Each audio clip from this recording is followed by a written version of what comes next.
Hello everyone. So we okay, you guys, I gotta record a video. The dogs say hi too. So we are going to Copper says hi. We are going to talk about trusting God.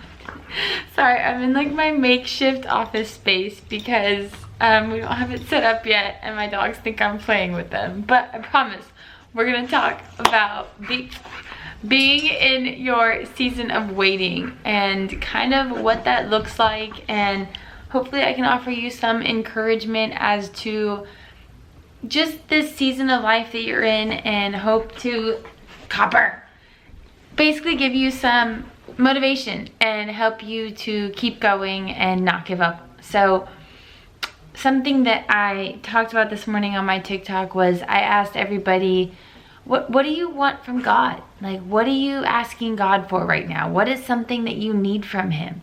And are you even asking? Are you taking the time to actually ask God and say, you know, I need your help. I'm struggling. I don't know what to do. I don't know what's next. I need this. I need that.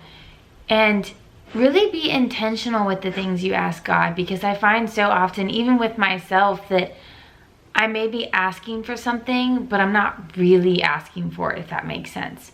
So an example that I can give you is oftentimes I feel like men and women, you ask for a husband, a wife, you ask for a boyfriend, a girlfriend, you ask for a relationship. And while that's all fine and well, it's very broad. So before I met my boyfriend that I'm with now, I wasn't really asking for a relationship, but I was asking God to basically provide that for me, to bring me people, if that makes sense. But it wasn't until I really asked God, like, and I said, God, you know who my future spouse is. You know, you have known. You know who my person is. And if I'm not ready for them, okay. If they're not ready for me, okay. But you know who that person is, and I trust that you will bring them to me when I'm ready, when the time's right. So until then, I guess I'll just wait. It wasn't until I surrendered that and I stopped trying to go on dates and find people to date. Now, let's preface this by saying that I wasn't really dating. I didn't want to. I went on maybe a couple before I met him, and if I didn't feel it, if I didn't want to go on a date, I didn't force myself to date. I wasn't one of those people who was like, well, I need to put myself out there. No, I very much was not putting myself out there. I'm just not that kind of person. But you get what I'm saying. If you want something, you need to directly ask for it is for what you want. So if you're in your 20s and you're single, and you're a man or woman, whatever age you are, actually, for all that matters, if you want a relationship, stop asking for just a relationship. Ask God to bring you the person that you're supposed to be with, the person that he has picked out for you. And own the fact that, like, hey, if I'm not ready for it, make me ready. Change me. Change them. Make them ready. And that goes for, I think, with everything in our lives. So if you're an entrepreneur and you are starting a business, or maybe you want to start a business, or you're in a job that you hate, whatever the case is, just be very direct and realize that it's not going to happen immediately. Although we want it to. It doesn't happen immediately. So an example that I can give you right now is that I feel like I'm in a season of waiting. Whether it's preparation, or he's trying to show me in this waiting that there's something that I need to learn. Maybe I'm not ready yet. Maybe it's not ready for me. Maybe there's certain things that have to happen first before I can get this. And what I'll say it is, I have a business. I am a life coach, and every single day every single day, I am praying and asking God to bring me the people that need my help, and to allow me to help more people and to grow my business. And I have surrendered my finances. I've put my faith in God. I have never cold called anybody in my business. I have never been the one to DM people and like reach out to people and be like, hey, do you need a coach? No, if I have clients, it's because they found me and they wanted to work with me. And that's how I always wanted to be. And I started an apparel business in December, November of last year. And it hasn't done as well as I wanted it to. And I know I can't be great at everything, but that's just how I am. I'm a perfectionist. I am very passionate about the things that I do. And I genuinely love my clothing that I make. I genuinely love the designs. And I want it to do well. I want to have a successful businesses for that matter. And I want to be in a position where I am my own boss. I'm thriving. I do want all those things. Now,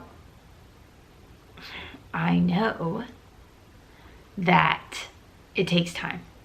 I do. But I'm the kind of person that gets impatient, to say the least. So when I don't see results or when things aren't progressing, I tend to get very anxious. And that's just how I operate. If I'm not doing better, I feel like I'm doing worse. Excuse me. So recently that's been a huge struggle for me. And I don't feel fulfilled. I feel like there's stuff missing. I feel like I'm not doing enough, that I'm not good enough, that I'm the problem. Rather than seeing it as God's making me wait, I've been in this like, what am I doing wrong? Or I must be in the wrong business. Or maybe this isn't meant for me. Maybe this isn't what I'm supposed to be doing. And I'm doubting myself. And I find myself often remembering that this year, 2023, I made a promise to God that my word of the year, what I wanted to live out, is the word trust. And to go along with that, I wanted to trust God. I wanted to learn how to trust God more. And last year, just to put into context, my word was redeemed. I wanted to redeem my life with God. I wanted to redeem my relationship with God. And I wanted to really just find me again.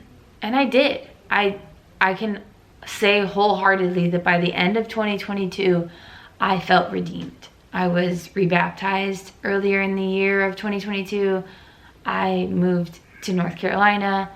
I started my apparel business. I genuinely progressed in my coaching business. I felt like I was established. I won my OCB bodybuilding pro card. And I don't know, I felt redeemed. By the time that 2023 came around, I felt like I needed to take that next step. And that next step is trusting God wholeheartedly and fully. And it has been hard. Very hard. But I will say, I did trust God to bring me my person, and I'm at peace knowing that He did. And I feel like that's when you can ultimately know whether what you're doing is in God's plans or it's your own manipulation and acting on this world, is if you're at peace with it. Because if it's from God, it will give you peace, it will give you clarity, and it will give you fulfillment. If it's not from God, it will give you stress, anxiety, and you won't feel like you're in the right spot. Like there'll be that gut feeling of like, ooh, I don't know. And that can be a relationship, that can be a job, that can be whatever you're doing. There is a sense of uneasiness when it's not from God. So I trusted God to bring me my boyfriend, and He did. But trusting God with my finances, trusting God with my business, it's hard. I've never been someone to depend on other people, but I know that I need to depend on God to provide for me and to see me through. And I need to depend on Him because ultimately He knows the plan I don't. He knows the path that I'm supposed to be on. I don't. He knows where I'm going to end up. I don't. I really don't. I cannot see that next step. And I'm kind of glad I can't, because I know that if I could see that next step, I probably either I wouldn't believe it, I wouldn't listen to it, or I'd try to change it. And that goes against trust. That goes against trusting God, because we live by faith, not by sight. 2 Corinthians 5:7. And if you're not living by faith and you're living by sight, you're living by this world, and you're living by worldly expectations and worldly desires, and God is not in this world. God is above this world. And if you want to live a full life, a happy life, you need to learn to live a life with God. So with that, I wrote down some verses that I want to say because, okay, yesterday I had one client send me Isaiah 43:2. And then another client posted it on her story. And then I opened up TikTok and there was a video, Isaiah 43:2. And I was like, dang. Well, I was like, I guess I need to pay attention. And don't get me wrong, I had read it earlier in the morning when the first one sent it to me. And I was like, oh, I love that verse. I was like, I forgot about that one. And the other one did it, and I was like, that's weird. And then I saw it again, and I was like, oh, okay, I'm listening to you.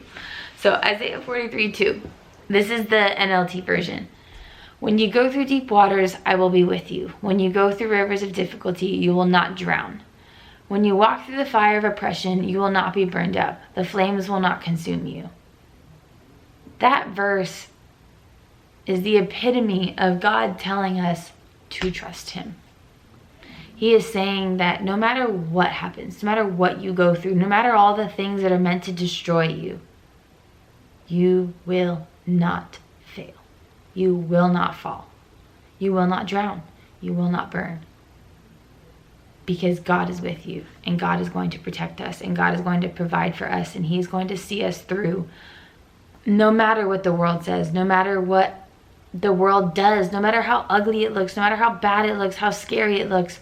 God will not let us fail if you trust in him. If you trust that God is going to provide for you, that God is going to lead you, that God is your father, that he is someone you can depend on, you will see brighter days. You will see the light at the end of the tunnel. But if you try to manipulate the plan based off of your own anxiety, your own fear, you're never going to see the plan that God has for you, because you're going to keep wanting what you want instead of what God wants. And maybe they align, but chances are they don't. Chances are you haven't even thought of the thing that God has for you. So, and I kept reading, and I wanted to just point this out. In verse 4 of the NLT version, he says, others were given in exchange for you. I traded their lives for yours because you are precious to me. You are honored and I love you. He's reminding us that I sacrificed my son for you, for humanity. He died for you. Like, do y'all realize that? Like, you think that didn't hurt God? That he was just like, go sacrifice yourself, go get abused and like beaten, and people are gonna yell at you and curse you, and you're gonna be on a cross, and it's fine, you'll be resurrected, it's okay. No, God had to watch Jesus go through all these things. He watches all of us go through pain and sorrow and sadness, but he remains faithful to us because God made us a promise, and he intends on fulfilling that promise if you let him. If you don't let him, you're always going to wonder why. You're never going to feel fulfilled. You're never going to feel whole. But if you let God prove himself to you, not the other way around. You don't have to prove yourself to God. You just have to trust in God. But if you let God prove himself to you, you're gonna see things that you never even imagined. Now, I like looking up different translations of the Bible verses just to kind of see how they say everything else. So the first verse of Isaiah 43, so 43:1, the New King James Version says, "Fear not, for I have redeemed you. I have called you by your name. You are mine." Don't forget that God made you. He designed you to be you. He knew your name before you were even here. He knew what you were meant to do in this world before you were even born. He knew all the things you'd suffer through before you did. He knew all the things that you were going to do great at. He knew about all the people you were going to meet, all the people you were going to help, who were going to help you. He sent you everyone who was going to help you and to bring you on your path. He sent people to you for you to help so that you could help them on their path. Nothing happens by accident. And I know as I say that, there's going to be those people who are like, well, this person died or that person died, or why did this happen to me, and X, Y, Z. Like, if nothing happens by accident, then what, he did this on purpose? I know there's going to be those people that say that. And yes, bad things happen. We're never promised utter happiness. We're never promised to have no problems. Heck, if Jesus had problems, if Jesus suffered, why in the world would you think that you aren't going to suffer, and you're not going to have tribulations, and you're not going to have problems? The most perfect human being to ever walk this earth had problems. People hated him. People cursed him. They killed him. Of course you're going to have problems in your life. And my dogs just ruined the ambiance, and I apologize. But I want to leave you with a few promises from God that are written in Isaiah as well. So Isaiah 26:3, it says, "You will keep in perfect peace all who trust in you." If you trust in God, you will find peace. You will keep your peace. If you don't trust in God, you will worry. You will have anxiety. God is peace. God is love. So let God give you peace. And if you can't find peace, if you can't feel it, ask it. Right now, as you're listening to me, say, "God, bring me peace. God, clear my anxiety.